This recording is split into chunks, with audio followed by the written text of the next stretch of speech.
All right, let's just jump right in with a pretty bold idea. What if some of the things we automatically assume about heaven aren't actually the full story?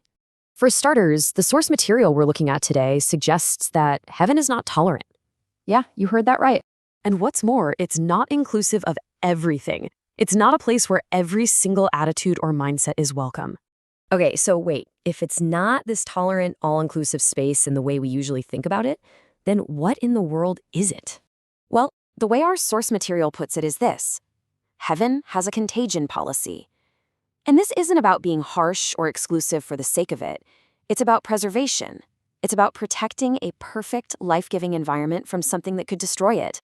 To really get our heads around this policy, we need to understand a key metaphor, something the source calls the lethal leaven. Jesus himself used this incredible metaphor. He didn't say, beware of the giant mountain of hypocrisy. He gave a much more subtle warning. He said, beware of the leaven of the Pharisees. So why that specific word? Why leaven? Leaven, is basically yeast. And it's the perfect picture of a spiritual influence that is totally silent, it's incredibly pervasive, and if you're not careful, it's absolutely corrupting. It's not a big, loud explosion, it's a quiet takeover from the inside out. I mean, just think about how yeast actually works when you're baking bread. First, it works quietly. You don't hear a thing. Second, it expands completely unseen, deep inside the dough. And finally, if you just let it do its thing, it takes over everything. It fundamentally changes the nature of the entire loaf. That's a powerful picture for how certain attitudes can work in our own lives. And the source gets really specific about what these attitudes are. We're talking about things like hypocrisy, that gap between who we are and who we pretend to be. Offense, that little seed of bitterness that just grows and grows. Pride, which puts me at the center of the universe. Cynicism, that attitude that poisons our ability to trust. And of course, blame, which pushes responsibility onto anyone and everyone else. These aren't just seen as little character flaws, they're seen as spiritually contagious. Now, you might be thinking, okay, that's a neat idea, but where's the proof? Well, this isn't just a theory. The source points to 3 cosmic case studies where we can see this exact policy in action. Let's start with case study number 1, Lucifer.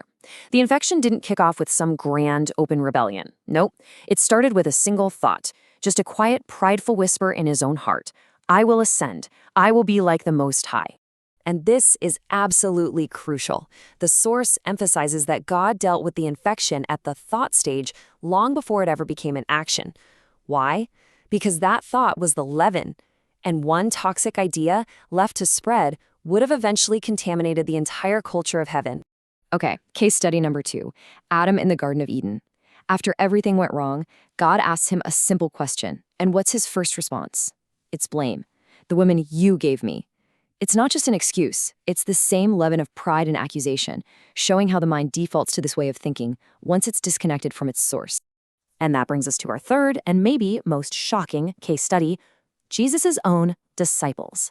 These are his closest friends, his inner circle, and he looks right at them and delivers this bombshell.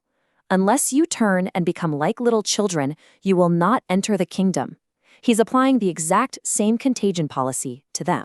So why the heavy warning? Because he could already see the signs of infection showing up. There was competition, jealousy, and offense brewing among them.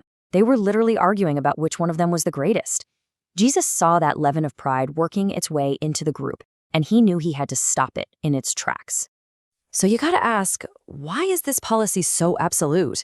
What's really at stake here? Well, it's about protecting what you could call heaven's fragile ecosystem. This slide really breaks it down, cause and effect. It's not just about bad vibes. It's about spiritual death. If you allow the contagion of blame to spread, the first casualty is trust. If you let pride take over, real authentic worship becomes impossible. And if you allow offense to fester, unity is completely destroyed. Each one of these toxic attitudes is a direct assault on a pillar of heavenly life. See, it all comes down to what heaven's culture is actually built on.